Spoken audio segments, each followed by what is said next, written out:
back again.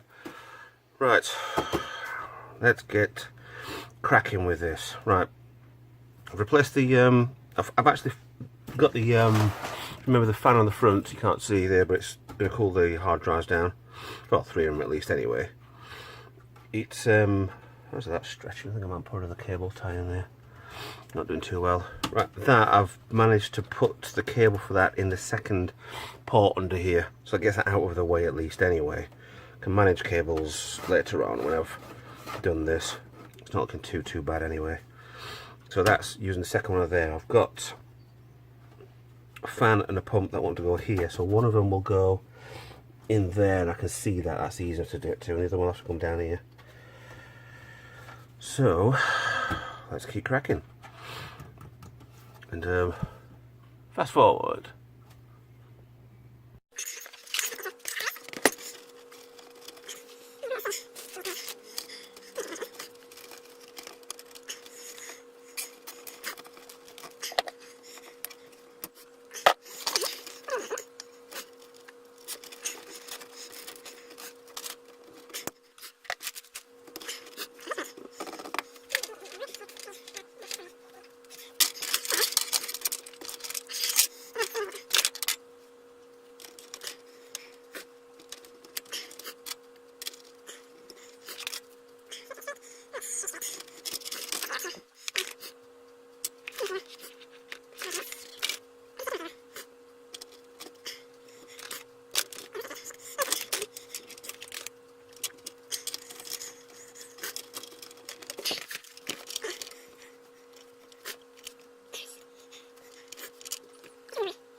Right, I actually think I'm done.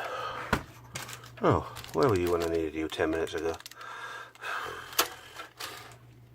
I think I'm done. All I have to do is this, and that's going to be a separate video anyway. So, Tom, they're wide open in, that's wide open in, powered in, power supply on. All left is a cable to do to plug into here. That comes from there. A little bit of cable tidying, cable management, should we say. Yeah, I think we're doing quite well. Worst case, if I can't get this done, then it won't be done. I'll just sell the cooler that I got on eBay and put that, just service this, clean it up a bit. It's not too bad, I suppose. And then give it a good going inside, but that will just fit straight in there anyway. That'll fit better than what I did before. There's always a problem with the line there, but yeah, I think we're done. This cable's the only thing that needs to go in, so that's it really. I'll get swapped one side. I need the front plate putting on, but I can put that on when I've put the fan and the second water cooler. And it'll be easier doing a pipework system, but no, I'd either break it or I don't know what. But yeah, okay, that's this one done so far. So see you in the next part. Bye for now.